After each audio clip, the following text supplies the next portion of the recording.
Bonjour à tous et bienvenue dans cette deuxième vidéo qui est la deuxième partie sur la simplification des sommes de racines carrées, ou la réduction, on appelle ça la réduction de sommes de racines carrées. Alors, il faut que tu te souviennes de la première partie de la vidéo. Dans la première partie de la vidéo, je t'avais rappelé que, eh bien, si on avait tout le temps la même famille, il suffisait d'additionner. Donc ici, quand on a la famille des racines de 3, on additionne tous les termes ensemble pour faire le bilan, 7 racines de 3. Et quand on a deux familles différentes, ici des racines de 2 et des racines de 5, eh bien, on regroupe par famille les racines de 2 ensemble, les racines de 5 ensemble. Dans cette deuxième partie, ici dans cette expression, tu vois que a priori, il n'y a rien à faire. Pourquoi? Parce qu'on a des racines de 8, des racines de 2 et des racines de 18. Et pourtant on te dit écrire le plus simplement possible, c'est-à-dire qu'on doit pouvoir faire quelque chose, puisque la consigne t'invite à travailler là-dessus. Alors je t'ai dit, a priori, on n'a pas les mêmes familles. Parce que tu sais très bien que les racines carrées, ça peut se simplifier. Et racine de 8, racine de 2, racine de 18, racine de 8 et racine de 18, tu les as déjà vues passer celles-là, et tu sais les simplifier. Alors comment on va simplifier ça? Eh bien, allons-y.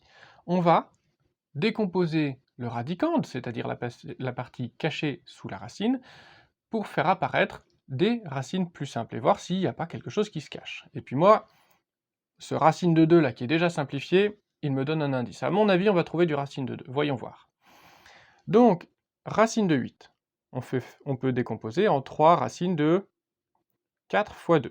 Décomposition intéressante parce qu'on fait apparaître ici un 4 qui est un carré parfait et donc qui va pouvoir se simplifier. Et un 2 qui n'est pas un carré parfait et qui va rester sous la racine. Donc, en fait, on a une racine de 2 qui est déguisée. Racine de 8, c'est une racine de 2 déguisée. Alors continuons. Moins 5 racine de 2, ça pour l'instant ça bouge pas, plus 4, alors racine de 18, 18 tu peux le décomposer en 9 fois 2. 9 qui est un carré parfait, qui va pouvoir se simplifier, et encore une fois une racine de 2. Donc effectivement ici, si on commence à faire le bilan, bah oui on a de la racine de 2, de partout, et on va pouvoir faire la somme.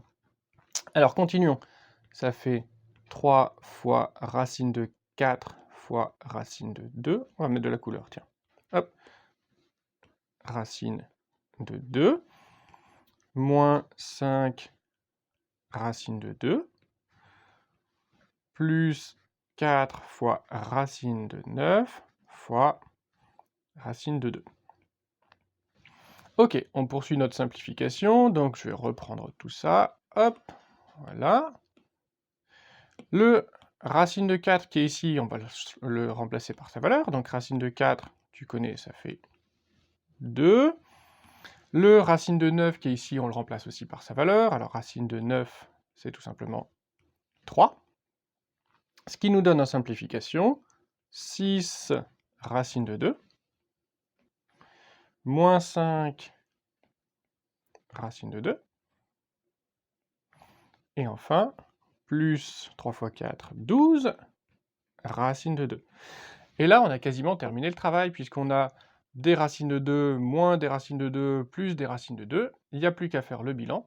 Le bilan va se faire en me donnant une réponse en racine de 2, puisque quand j'additionne des chameaux plus des chameaux plus des chameaux, ça me fait des chameaux. Si j'additionne des racines de 2 plus des racines de 2 plus des racines de 2, ça me fait des racines de 2, bien évidemment. Donc combien j'en ai? Alors j'en ai 6 moins 5, 6 moins 5 ça fait 1, et 1 plus 12, ça me fait un total de 13 racines de 2. Et l'expression est simplifiée au maximum. Qu'est-ce qu'on a fait? Première étape ici, hop, je vais la noter. Première étape, on a simplifié les racines. Simplification. Et deuxième étape, une fois que c'était simplifié, on a fait la réduction. On a regroupé ensemble par famille. Ici, tout le monde faisait partie de la famille de 2, des racines de 2, qui au départ étaient un petit peu cachées, racines de 8 et racines de 18, mais on les a très vite démasquées.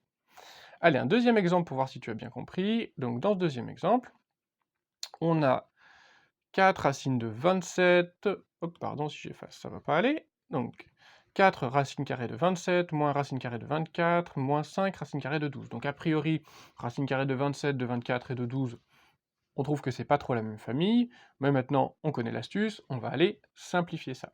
Alors c'est parti, on décompose, donc ça fait 4 racines de 27 que tu décomposes en 9 fois 3, en faisant apparaître ici le 9 qui est un carré parfait. Ensuite, alors, racine carrée de 24, moi je te propose 4 fois 6. 4 fois 6 qui nous permet de faire apparaître le 4 et le 6 ici qui n'est pas un carré parfait, mais on ne peut pas faire mieux. Et enfin, on termine avec le 5 racine carrée de 12. Racine carrée de 12, celle-là tu commences à connaître. 12 qu'on va décomposer en 4 fois 3.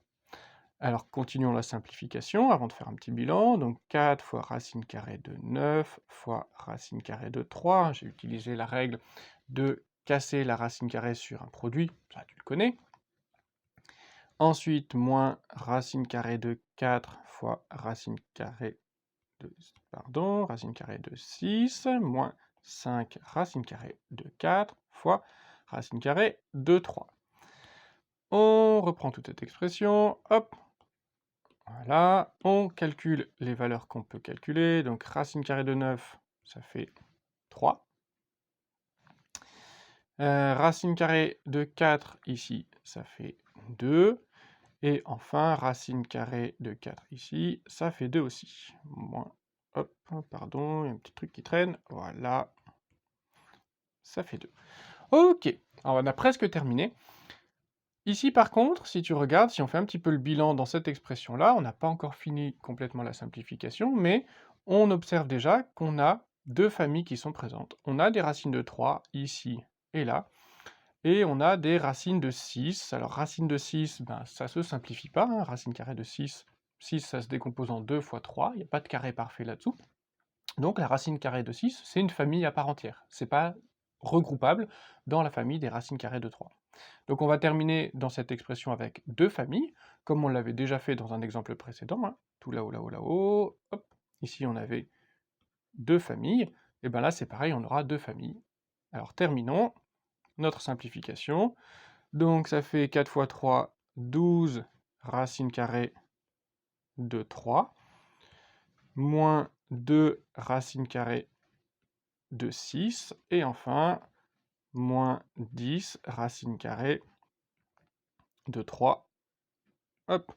Donc on regroupe ensemble le 12 racine carrée de 3 et le 10 racine carrée de 3, ce qui va nous faire un total de 12 moins 10, 2 racine carrée de 3. Et la famille des racines carrées de 6, ben, elle est toute seule, il n'y a qu'un seul membre, donc ça nous fait moins 2 racine carrée de 6. On peut le remettre comme ça directement. Est-ce qu'on peut aller plus loin? Alors on peut se dire, tiens, il y a ici un 2 moins 2, oui, mais c'est pas du tout possible de le faire, hein, parce que c'est 2 racines de 3 moins 2 racines de 6, familles qui ne sont pas les mêmes. Donc là, on ne peut pas aller plus loin, on ne peut pas regrouper plus. Notre exercice est maintenant terminé. Donc ici, ce qui est important, ce que nous avons découvert aujourd'hui, hop, c'est que pour simplifier une expression avec racine, il faut déjà regarder dans un premier temps s'il n'y a pas des simplifications possibles dans les racines.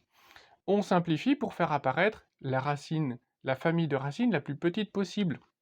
Ici, nous avons vu que nous avions finalement des racines carrées de 2 qui étaient déguisées. Dans cette deuxième expression, nous avons vu que racine carrée de 27 et racine carrée de 12, c'était rien d'autre que des racines carrées de 3 déguisées. Donc, comme précédemment, deux étapes.